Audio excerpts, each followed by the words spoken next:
Olá pessoal, sejam bem-vindos ao meu canal. Para quem não me conhece, eu sou Ariel Garcia e aqui eu falo de coisas de Portugal. Não só de Portugal, comprinhas também, etc.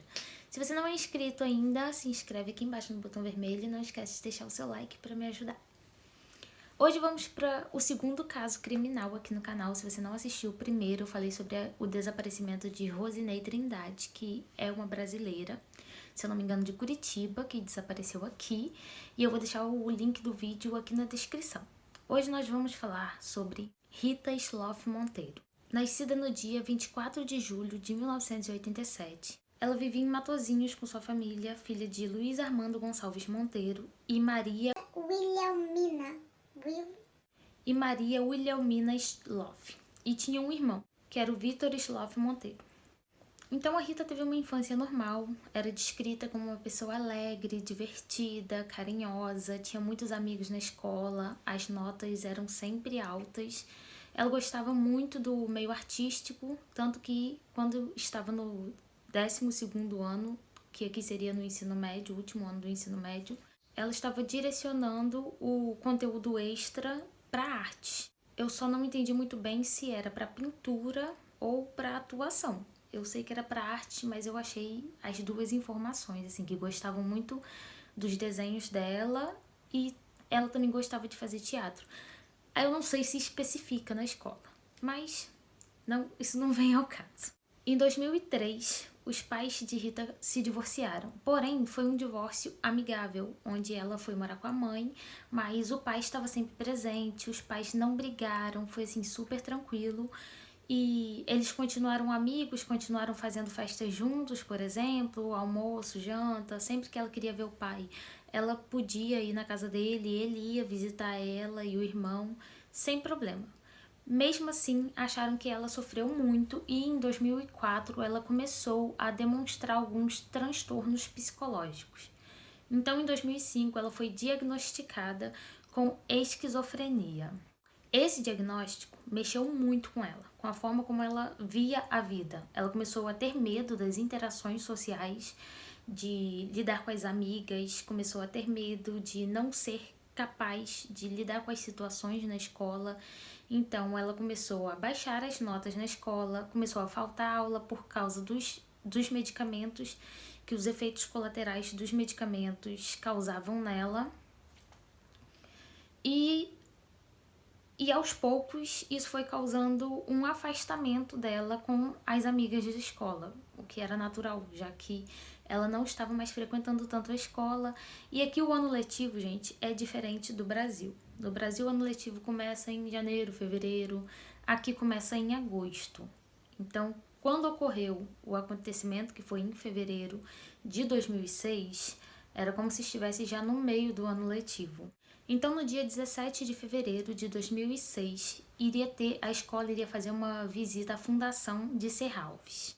Às 9 horas da manhã, sua mãe deixou ela no ponto do mercado, em Matozinhos. Após chegar no ponto, viu que suas amigas não estavam lá, então ela foi no Café Internacional, que fica em frente a esse ponto. Lá os funcionários reconheceram ela, não sei dizer se era porque ela era uma frequentadora assídua do local, mas uma das funcionárias reconheceu perfeitamente ela porque foi com ela que a Rita perguntou onde ficava o banheiro. E aí ela foi no banheiro, que eles chamam de casa de banho, então se você procurar a reportagem vai ler como casa de banho. E lá ligou para suas amigas para perguntar onde elas estavam e a amiga falou que já estavam chegando. Às 9h13 da manhã, as amigas chegaram no local e não encontraram a Rita. Uma das câmeras de dentro do ônibus mostrou as amigas nesse ponto de ônibus que ficava em frente ao Café Internacional. Agora, houve uma história que eu só encontrei em um lugar. Aí eu não sei se é verdade ou não, então eu vou falar pra vocês. Diz nesse lugar que uma das amigas viu a Rita saindo do Café Internacional e retornando para dentro. Às 9h15 da manhã, o ônibus dessas amigas chegou e elas não esperaram a Rita e entraram no ônibus para ir para a fundação. Pra mim é contraditório, então, essa situação de se teve mesmo uma amiga que viu ou não a Rita, porque, não sei, não acho que elas iriam se tivesse visto a Rita saindo e entrando no café. Mais pra frente vocês vão entender por quê. Às 9h23, uma das câmeras mostra que a Rita já estava de volta no ponto e conversando com uma senhora. Nesse mesmo minuto, também mostra um jovem andando de um lado para o outro nesse ponto de ônibus, que mais tarde ficou como sendo uma coisa suspeita. Às 9h27, 3 minutos depois, mostra ela entrando no ônibus e perguntando ao motorista se aquele ônibus passaria perto da fundação de Serralves. E foi a última vez que ela foi vista. Quando deu a hora de ela retornar do passeio para casa, a mãe começou a estranhar a demora dela e entrou em contato com a escola. A escola informou que ela não retornou nem para a escola. Entrou em contato com as amigas falaram que ela não foi na fundação, também não foi para a escola, e as amigas não tinham estranhado porque de tanto ela faltar e tal, então elas acharam que era uma coisa normal. E é por isso que eu acho que aquela amiga não viu ela saindo do café e retornando, porque senão não teriam dito isso, né, que acharia normal ela desistir assim, em cima da hora. Então a mãe tentou entrar em contato com a polícia falou que eles tinham que esperar 24 horas para poder fazer a denúncia. Então, antes de completar as 24 horas, os próprios pais começaram a fazer buscas pela filha. Os pais fizeram o trajeto do caminho do ponto onde ela estava para casa, assim como fizeram o trajeto do ponto para a fundação, para a escola, todos aqueles locais ali mais próximos, eles rodaram. E quando completou 24 horas, eles fizeram a denúncia. Bom, a fama da polícia portuguesa não é boa, como eu já disse também em outros vídeos, e não foi diferente nesse caso. A busca foi precária e não parecia que não levaram muito a sério o caso, até porque ela já tinha mais de 18 anos. E como sempre, eles acham primeiro que a pessoa fugiu de casa. Só que, mesmo se ela tivesse fugido de casa, ela tendo diagnóstico como esquizofrenia, eu acredito que a polícia deveria ter levado mais a sério, porque obviamente uma pessoa com esquizofrenia não está com todas as suas capacidades mentais para poder tomar essa decisão de fugir de casa. Então quem mais se dedicou às buscas foi o pai, que acabou indo em locais onde ficavam pessoas desabrigadas, moradores de rua, locais mais, eu não sei a palavra que eu poderia usar, mas mais precários, mais violentos, mais perigosos, e ele rodou todos esses locais, tanto em Matosinhos quanto no Porto, e o celular dela ficou ligado por 2 dias. Então ela desapareceu no dia 17 e o celular dela só foi desligado no dia 19 às 4 horas da tarde. Não sabemos se foi por causa de bateria ou se alguém desligou propositalmente. Foi investigado por onde o celular dela passou e foi captado em todas essas torres, que seria em Araújo, Vila Nova do Talho, Matosinhos, Leste de Palmeira e Vila Nova de Gaia. Ela só estava com a roupa do corpo, o celular, um cartão de débito, que eles chamam de cartão multibanco, e só. Como a polícia não estava dando muito resultado, a família decidiu contratar um detetive particular. Por 2 meses e meio, esse detetive fez buscas em todos esses lugares, teve acesso a muitas coisas, por exemplo, como o celular dela passou por todos esses lugares e um dos lugares era perto do aeroporto, ele tentou ter acesso às listas de voos e conseguiu, porque as companhias, pelo que eu entendi, as próprias companhias ajudaram ele. E o nome da Rita não estava em nenhum dos voos durante aqueles 2 dias, que foi quando o celular estava com rede ainda. O detetive também afirmou que se ela tivesse morrido nesse período de 2 meses e meio, ele com certeza teria tido acesso ao corpo, porque mesmo aqueles corpos que eram encontrados sem identificação, sem digitais, sem tudo, eles iam olhar e iam conferir se era parecido com ela, se era do mesmo tamanho e tal. Então, durante 2 meses e meio, não foi encontrado vestígios dela, nem corpo, nem nenhuma pista que levasse a algum lugar real. E a última pista que tiveram foi que, na Páscoa, no dia da Páscoa, a avó dela recebeu uma ligação, onde quando a avó atendeu, uma menina falou, "Oi, vó." E aí a avó perguntou, "Onde você tá?" Então a ligação caiu. Não se sabe se ela desligou ou se a ligação caiu. Porém, a avó tem certeza que aquela voz era a voz da Rita. Então vamos para as teorias. Primeiro, a polícia acredita que ela fugiu de casa. O que é estranho porque ela só saiu com o celular, o cartão e a roupa do corpo.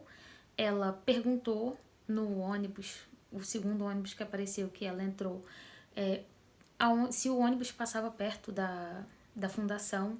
Então, se ela estivesse tentando fugir, eu não acho que ela tentaria perguntar o local certo onde as amigas iriam.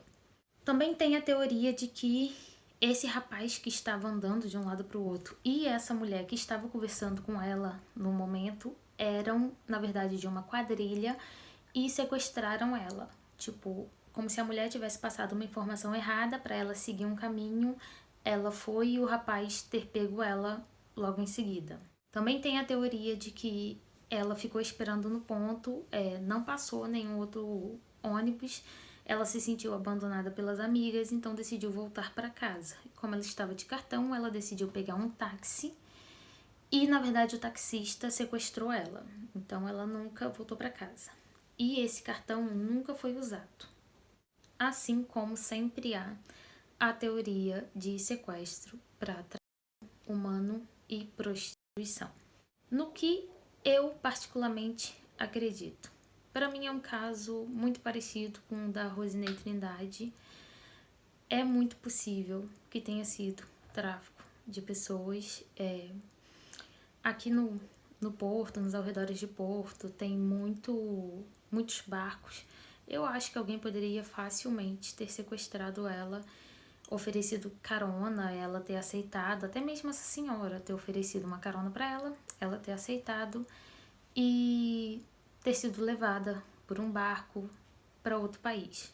Assim como dizem que para você fazer voo particular, você só precisa informar, se for para dentro da Europa, você só precisa informar a quantidade de passageiros que vai estar e os nomes dos passageiros, mas eles não cobram uma identificação, não faz um acompanhamento, alguma coisa assim. Eu achei isso meio absurdo, eu não sei se isso é verdade, mas se for, é meio chocante, porque eu sei que para viajar aqui dentro da Europa você viaja como se fosse estados no Brasil, sabe? Dificilmente param todos os ônibus, todos... Não tem, assim, você não passa pela imigração sempre. Mas se realmente é assim que funciona, é meio assustador, porque é possível, então, que ela tenha entrado em um avião particular e eles só terem dado um outro nome para ela e por isso ela não ter estado em nenhuma lista, por exemplo. Uma coisa que a gente tem que levar em consideração na hora de julgar esse caso, porque não adianta, a gente acaba julgando todos os acontecimentos, por que não fez isso, por que não fez aquilo, mas devemos lembrar que o ano era 2006, as tecnologias eram bem diferentes, por mais que foi 15 anos, 15 anos muitas vezes parece pouco, porém, quando se trata de tecnologia, em 15 anos os avanços são muitos. Eu acho que hoje em dia, se fosse esse caso hoje em dia, acredito que seria mais fácil de ser resolvido. E é isso. Não tinha aplicativos, lembre-se que não era touchscreen ainda, era aqueles celulares de botão, era tudo por ligação ou SMS. E não sei se a polícia hoje em dia está melhor, não sei se hoje em dia estão se esforçando mais para encontrar as pessoas que desaparecem. Eu espero que sim, porque é muito chato a gente viver num lugar que tem certeza que se a gente desaparecer, dificilmente a polícia vai fazer alguma coisa, porque não sei porquê, não sei se é porque tem policiais que recebem pra não fazer algo, não sei se é porque tem gente que é coberta. A gente só sabe que o dinheiro é que manda no mundo e o negócio é a gente fazer barulho mesmo pra que isso mude. Esse é o vídeo de hoje, espero que vocês tenham gostado e até a próxima.